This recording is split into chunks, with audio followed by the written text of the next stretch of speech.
ചട്നി ഇഡലിക്കും ദോശയ്ക്കും മാത്രമല്ല ചോറിനും ചപ്പാത്തിക്കും ചേരുന്ന ടേസ്റ്റി ചട്നിയാണ്. ഇതിന് രുചി മാത്രമല്ല പോഷകഗുണത്തിലും മുന്നിലാണ്. ഒരു balanced chutney.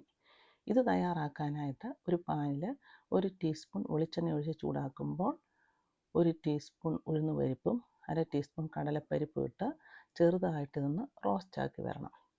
Medium low to ഫ്ലെയിമിൽ ആയിരിക്കണം.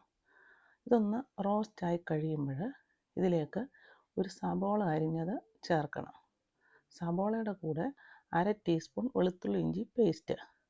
വെളുത്തുള്ളിയും ഇഞ്ചിയും അരിഞ്ഞിട്ടാലും മതി. ഇനി എരിവിനാവശ്യമായ 4 പച്ചമുളക് എല്ലാം കൂടി ഒന്ന് വഴറ്റണം.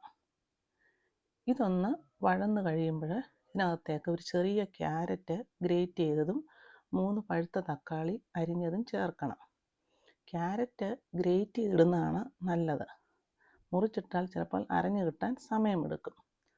തക്കാളി ചെറുതാണെങ്കിൽ 4 എടുക്കുക. എല്ലാം കൂടി നന്നായി വഴറ്റുക. വഴറ്റിയതിന് ശേഷം ഫ്ലെയിം ഓഫാക്കുക. ഫ്ലെയിം ഓഫാക്കി കഴിഞ്ഞിട്ട് ഇതിനകത്തേക്ക് കുറച്ച് മല്ലിയില ചേർക്കണം. മല്ലിയിലയും അതുപോലെ ആവശ്യത്തിന് ഉപ്പും. ഈ ചട്നിക്ക് മല്ലിയില മസ്റ്റായിട്ടും ചേർക്കണം. മല്ലിയിലയും ക്യാരറ്റും തക്കാളിയും ആ കോമ്പിനേഷൻ നല്ല ടേസ്റ്റ് തരും. ഇനി എല്ലാം വീണ്ടും നന്നായിട്ട് ഇളക്കിയിട്ട് ഇത് തണുത്തതിന് ശേഷം മിക്സിയുടെ ജാറിൽ അരച്ചെടുക്കുക. അരച്ചതിന് ശേഷം മറ്റൊരു പാത്രത്തിലേക്ക് മാറ്റുക. ലൂസായി ചട്നി വേണ്ടവരെ തിളപ്പിച്ചാറിയ വെള്ളമൊഴിച്ച് ലൂസാക്കുക. ഇവിടെ നല്ല ഹെൽത്തിയും ടേസ്റ്റിയുമായ ചട്നി റെഡിയായി. ഇങ്ങനെ തന്നെ ഇത് ഉപയോഗിക്കാൻ നല്ലതാണ്. താല്പര്യമുള്ളവർക്ക് കടുക് വറുത്തിടാം. ഇവിടെ ഞാൻ ഒരു പാനിൽ കടുക് വറുത്തിട്ട് കുറച്ച് ഉള്ളി മൂപ്പിച്ച് ഇടുന്നുണ്ട്. എന്നിട്ട് ഫ്ലെയിം ഓഫാക്കിയ ശേഷം ലേശം മുളക് പൊടി ഇടുന്നു. എന്നിട്ടിത് മുളക് പൊടി ഇട്ടതിന് ശേഷം ഇത് ചട്നിയിലേക്ക് ഒഴിക്കുക.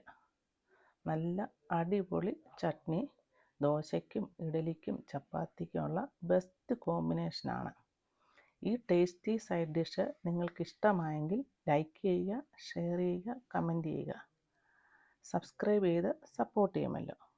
അടുത്ത നല്ലൊരു റെസിപ്പിയുമായി കാണുന്നത് വരെ ഹാവ് എ നൈസ് ടൈം.